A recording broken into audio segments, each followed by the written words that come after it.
So many years ago, we began organizing in Chicago in a time when we had no African-American mayor and no council people. We felt our backs were against the wall. There was one Danny Davis who believed in our people, believed in himself. Danny and Brother Smith and Nancy Jefferson organized the West Side. Nancy, if you will, Alderman Langford on the South Side, and Bill Cousins. He grew from that to become a commissioner. He's now an established congressperson.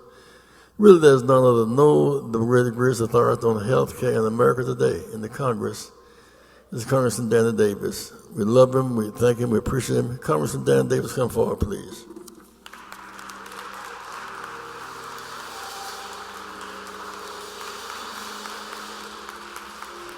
Well, thank you very much.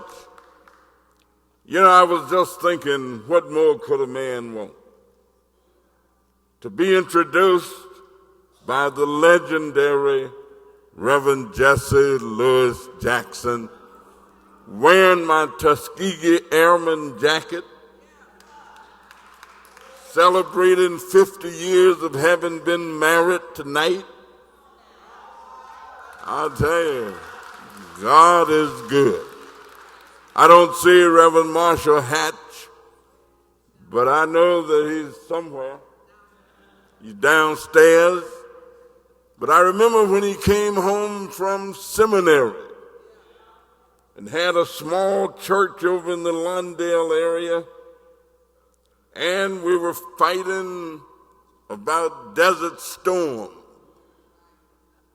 And Marshall Hatch, this young student out of seminary, was raised in the roof.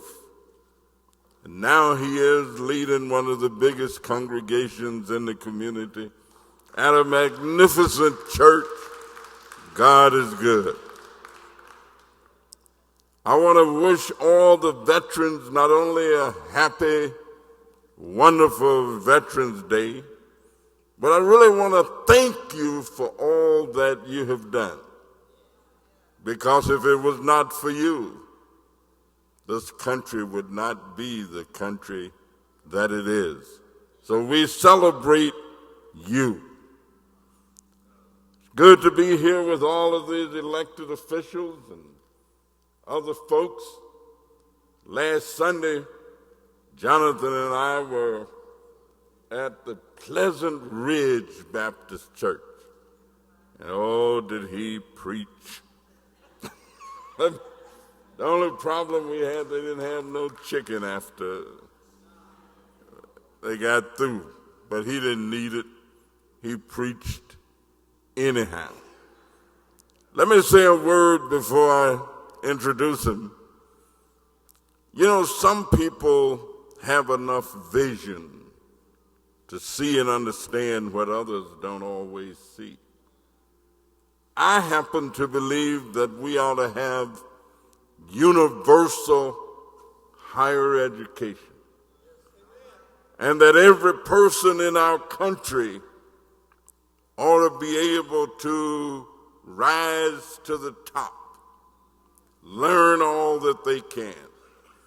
If some countries can provide you the opportunity to go to colleges and universities free, and we are the wealthiest country in the world, we are the most sophisticated country in the world, we ought to have universal higher education.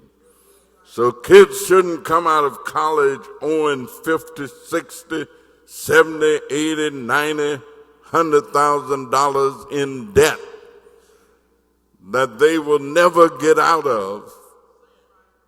And rather than being happy, experiencing anxiety. So Reverend Jesse Jackson, I want to thank you for raising this issue, for having the vision to see what others cannot see. So I join with you and all of those who believe that one of the highest priorities of our country has to be reducing the price of drugs that we use pharmaceutically, and reducing student debt. Reducing student debt. And I tell you, working with you, I am so fortunate to have known this family for so long. And I said last Sunday as I was introducing Jonathan that here's a family that everybody got talent. Little Jackie served on one of our committees, PhD, artist. Jesse Jr. wouldn't be no Emancipation Hall in Congress if it wasn't for Jesse Jr. Wouldn't be no building named Emancipation Hall. Of course, Santita has thrilled and delighted all of us, not only with her voice, but now she's a big-time commentator herself. Yusef did a lot of business things and all, and here comes Jonathan. He reminds you of ecclesiastics. Talented, sincere, honest, follows in the footsteps of his father, of his mother, acknowledges them all the time, recognizes the legacy.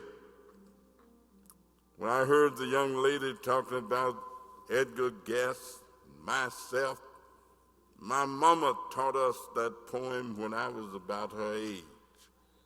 So yeah, we got to live with ourselves and so. We got to be fit for ourselves to know. Jonathan is no huff, puff, and no empty show. He is a man after one's own heart.